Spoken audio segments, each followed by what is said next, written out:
night before, you wouldn't let me kiss you at your front door. Well, every time I get the chance, you never want to talk about romance. If the mom don't really go, why must you be? You don't know, you know. Why can't you see that I know?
Say goodbye.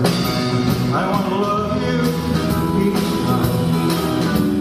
Let me say I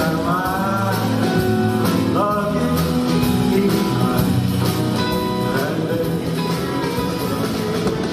come a little bit closer, and you will see. I was meant for you, and you were meant for me. Love was stronger, and you go by.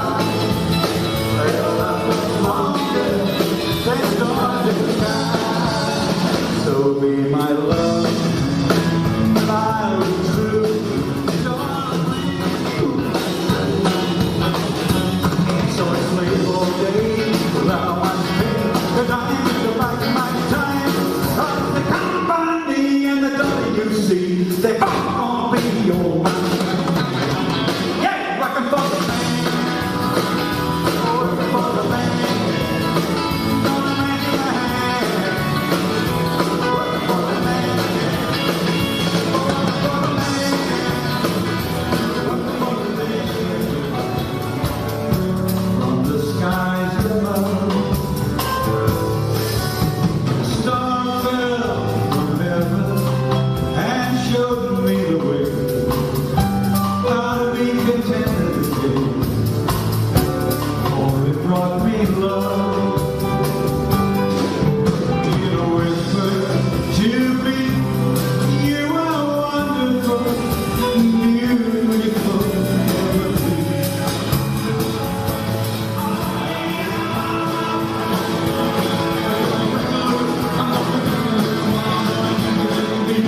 Well, today is our favourite day of the week. Not only is it the start of the weekend, it's also Flashback Friday. And during his 5-decade career, Lonnie Lee worked with some of the biggest names in rock music and pioneered the rockabilly movement in Australia.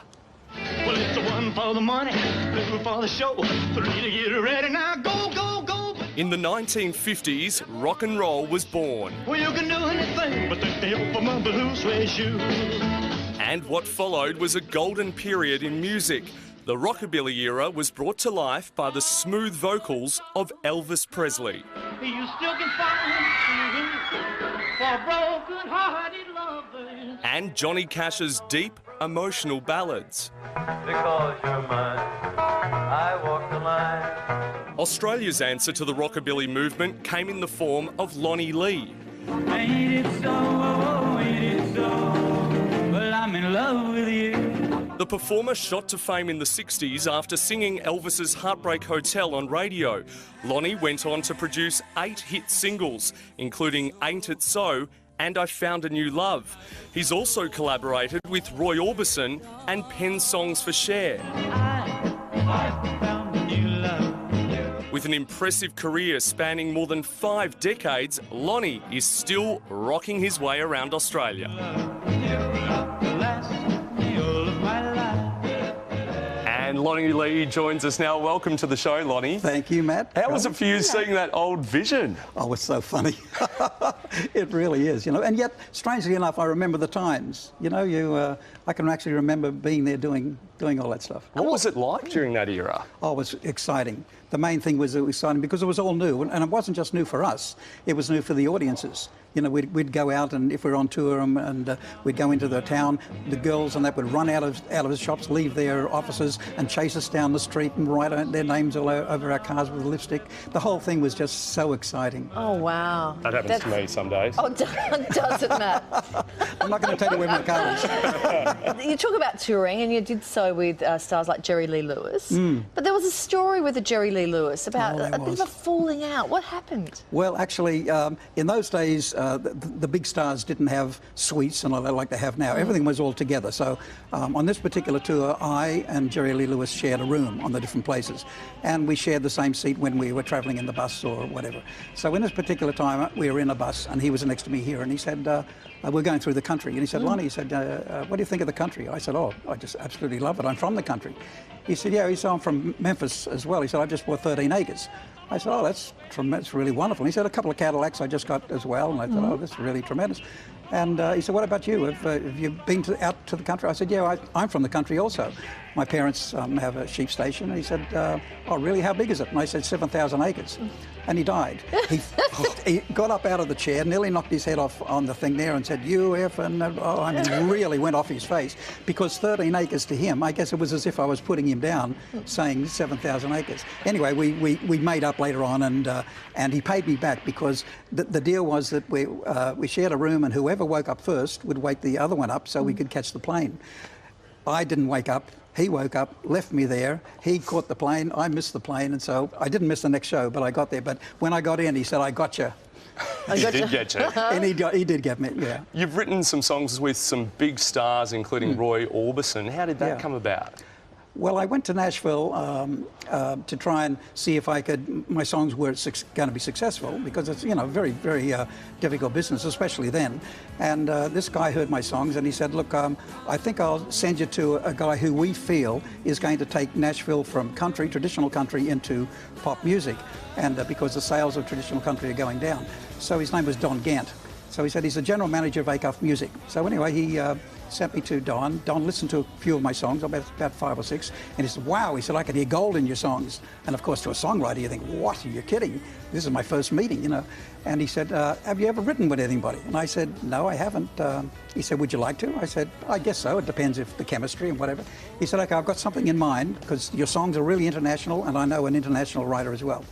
I'll call you tomorrow. Anyway, he called me tomorrow, and he said, how would you like to write with Roy Orbison? Of course, I thought, oh, you're joking. He said, no, I'm serious. We've checked everything out. It's right. So he's arranged a meeting for Roy and I. So we had this meeting that ended up us being locked in the boardroom for 11 hours. But we got together for quite a number of So many stories, and you've also lived next door to Johnny Cash. I mean, the stories just keep coming. You're touring now, though. Yes, we're going all over the place. We're going right through Queensland. We go to the Tallangatta, to say it right, 50s Festival next weekend, and we're all over the place. It's just wonderful. I'm just so blessed to do what I'm doing, you know. And still to be doing it. Yeah, with my band. I got my own band, who are also my great friends, and so it's really, really wonderful. I am just so blessed, and I do feel sorry for some of these new guys coming along. You know, X Factors and all those different shows. There's not the future for them that I've been lucky enough to have, and people like my peers, you know, have had. Oh, there may be. There's a few. 60 years. One Direction, yeah. We'll have to wait. We'll see how One Direction is going in 60 I'll be 150. Thank you, Lonnie. So nice to take that trip down memory lane with you. You can catch Lonnie Lee on tour. For all the details, head to our website. Now, if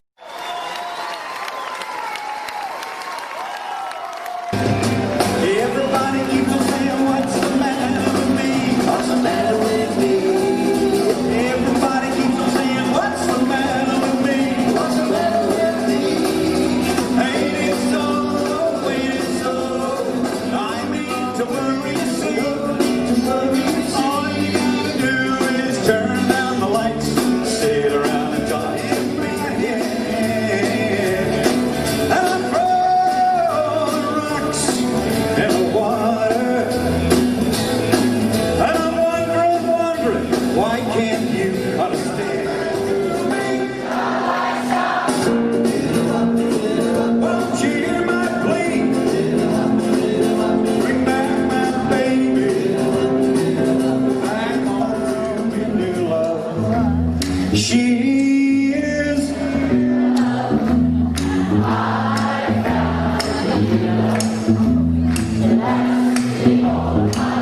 beautiful. I had an old love. She was a cold love. Yes, indeed I do. Here we go. Yes, indeed I do.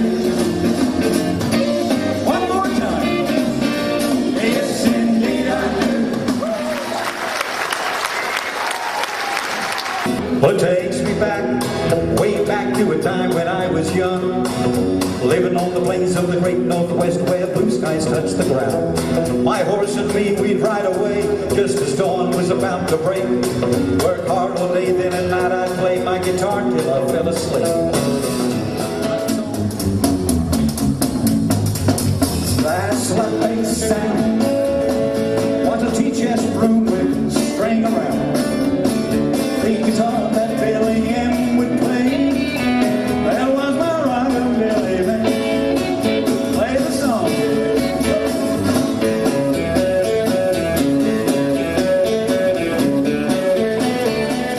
She's a white sport coat and a pink carnation. I'm in a blue, blue, blue.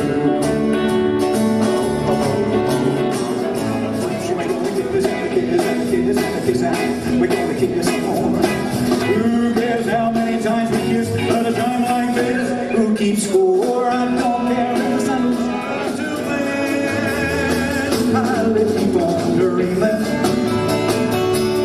Keep right on dreaming. Dreaming. Oh, kiss, you could not stop. You're down the dream into my arms. Now you're my angel divine. Your sister.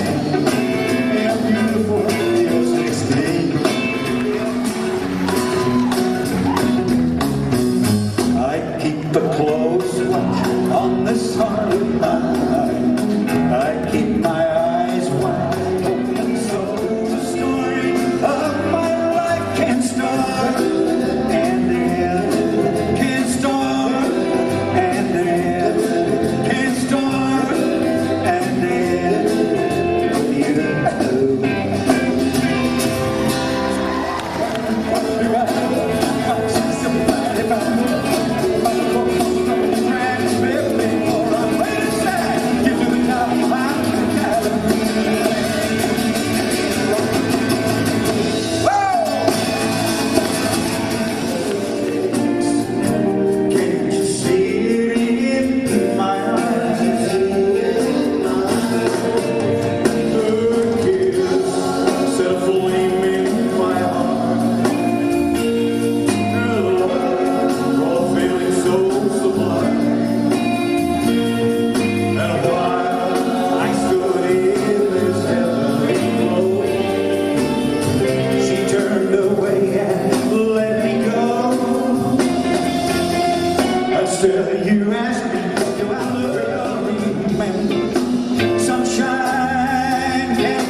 Well, the 1950s was a golden period in music. It was known as the rockabilly era, and it was brought to life by the smooth vocals of Elvis Presley and Johnny Cash's deep ballads. Me on your side, you give me cause for love that I can't hide. For you, I know I'd even try to turn the tide, because you're mine. I walk the line.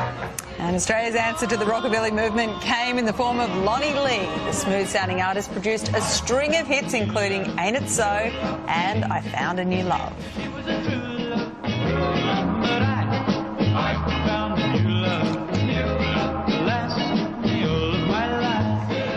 And 60 years later, Lonnie Lee is still rocking his way around Australia, and we're very lucky he joins us live at the desk today. Thank you so much for coming on. Thank you. 60 years, it's a pretty time. long time to be doing it. What keeps you going? I guess my love of it, the passion of singing. I still love singing, and that's what started me in the first place to do it. So I like that. And I still love the songs. That era is sort of embedded in me, so I still love all those easy listening songs and whatever. Yeah, just good. I'll never stop. That's good. You can't stop. Everyone's got to keep going. It's awesome, Lonnie, because you've got to, you play great music, mate, so there's lots of fans for you. You broke into the music scene in the 50s. Elvis and Johnny Cash, as we saw, were really hitting their straps in the top charts. What was the rockabilly era like? Well, it was very new. It was very different. For us, we were just doing things that we loved. I guess just prior to the rockabilly era, there was a very, very smooth 50s era. So everything was the crooners. And then when rockabilly came in, which was just country sort of hepped up a little bit, it got to us because we were all young. We were just all teenagers ourselves. So that was all very, very exciting. And not only us as singers, it was new, but it was new to the audiences. And all the girls would go crazy and the guys. And it was just like the Beatles or the Elvis thing. It happened out here, the same thing. We couldn't go anywhere. We couldn't walk down George Street or Martin Place without being chased and girls writing with lipstick all over our cars and everything. We love you and all that stuff. Good times. Very good times by the sound of it. You wrote for also some pretty big stars as well, including Roy Orbison. How did that come about? Well, I was in Nashville. I went to Nashville in 1971, and I eventually lived there for about 9 years. And during that time, I was there as a songwriter. So I went to one of the publishing houses, Acuff Rose, which is one of the biggest publishing houses there. And the guy listened to my songs, and he said, "Oh, wow," he said, "I can hear millions of dollars in your songs and gold." So, sounds good. This is what a songwriter wants to hear, right? Anyway, I said, "Oh, that's fantastic." But he said, "I think the quickest way for it is maybe if we put you with somebody, a big international act, because you write international music." So I said, okay. He said, "Have you written with people before?" And I said, "No, never, just me." So he said, "Would you think about it?" I said, "Yes." He said, "Well, I'll call you tomorrow and let me know." So anyway, he called me tomorrow and he said, "Would you like to write with Roy Orbison?" And I said, "Oh, you're joking." And he said, no, I'm serious. So that afternoon we got together and we spent about 10 hours getting to know each other personally, and found our chemistry was really, really fine. We had a lot in common, and so we spent the next maybe 2.5 years writing and doing lots of stuff together. I was his personal assistant there for some time as well. Fantastic. While you were also in America, you lived next door to Johnny Cash. What was Johnny like? Oh, he's a lovely guy. Very, very nice guy. And both of them, Johnny Cash and Roy Orbison. They're very gentle people, and very honest and true, and with a lot of integrity, and John, they were both sort of a little bit cheeky at times. John especially, because sometimes if I was out the front of Roy's place and it was right on the corner and it was all dirt, and he'd come in his caddy, and as soon as he'd see me up near the gate there, he'd step on the gas, come around the corner, and all the dust had come up and stones, and so I'd be smothered in dust, and he'd call back, "Gotcha," He really was a hellraiser, wasn't he? He was, but a lovely guy. Is there anyone you wish you could have worked with that you didn't? I mean, you've obviously come in contact with some pretty amazing, iconic people over the years. I don't know. I suppose the only person that I don't know about work with, because he would have blown me into the sandpit, and that would be Elvis, I suppose. But no one really got to work with him except in the very, very early stages when he was a support act. But I never got to meet him. I was very close. I was invited to a party, and I couldn't get out of the jobs that I was at. I was in Illinois at the time, and I couldn't get down to Memphis, so I missed out. I know we've talked a lot about America, Lonnie, but how does it make you feel when guys like Billy Thorpe and Bobby Lloyd, say that you inspired them in their music, Australian artists? Yeah, well, it's really nice to hear that because you feel that it wasn't all for nothing. Back in those days, of course, we didn't know that. We were just doing what we did. So it was quite a shock to me many years later when all these guys said, you know, thank you, and you were the first record we ever bought and the first person we saw on a show and whatever. It's nice to hear, but I guess in a way it's a responsibility. But when you know it's someone like Thorpe or any of these guys, Normie Rowe or any of these guys, you know that they went to the top, and so if I inspired them just one tiny little bit, it obviously worked. Oh, and you're still making music today, Lonnie. Well done. You've got a new record out, so all the best with it. Thank and you really so nice much. to talk to you today, mate. Thank you. It's been Real my pleasure. Thank you. For more information on where you can catch Lonnie Lee performing, just please head over to the Daily Edition website. Each weary day is through. How I long to be with you, my happiness. Every day I ran my lips, breathe me not your tender touch.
and I break out in the Gulf Coast where I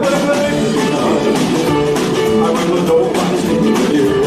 I'm gonna be hot in the day of mine. Coming along, baby, I'm done. I am stuck. Yeah. Yeah. She was as nervous as she could be. She was afraid to come out of the locker.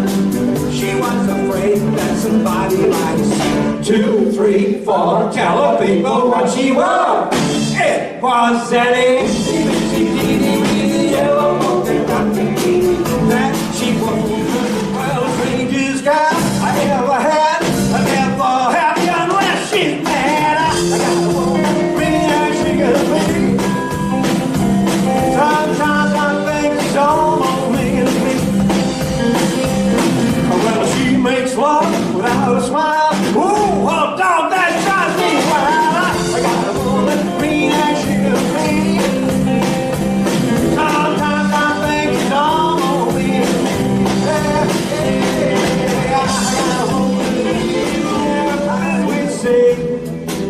And do little things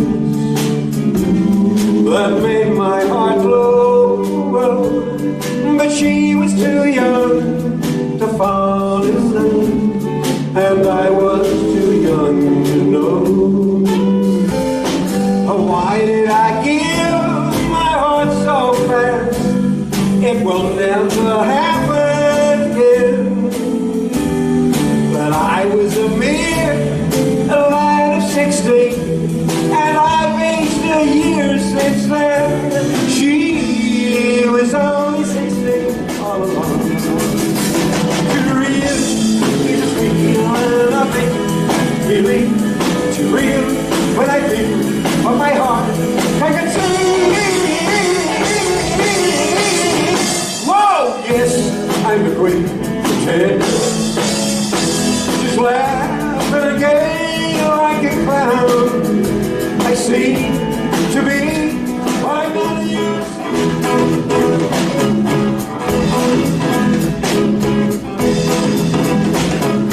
Every man has his flaming scar, a flaming scar over his shoulder. And when the man sees his flaming scar, he knows his time has come.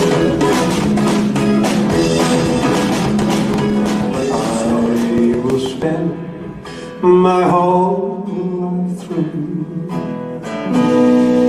loving you, loving you. Winter, summer, springtime too. Loving you. Loving you makes no difference. Some say it came from Memphis, down in Tennessee, or a trip to from Georgia about in 1953. As long as it's breezy, as long as it's fast, as long as it's cold with honey, it's gonna last. It's a hillbilly rock, beating with a drum, playing the guitar like shooting from a gun, keeping up the rhythm, steady as they climb. There's a little thing called a hillbilly rock. Oh yeah, there will be peace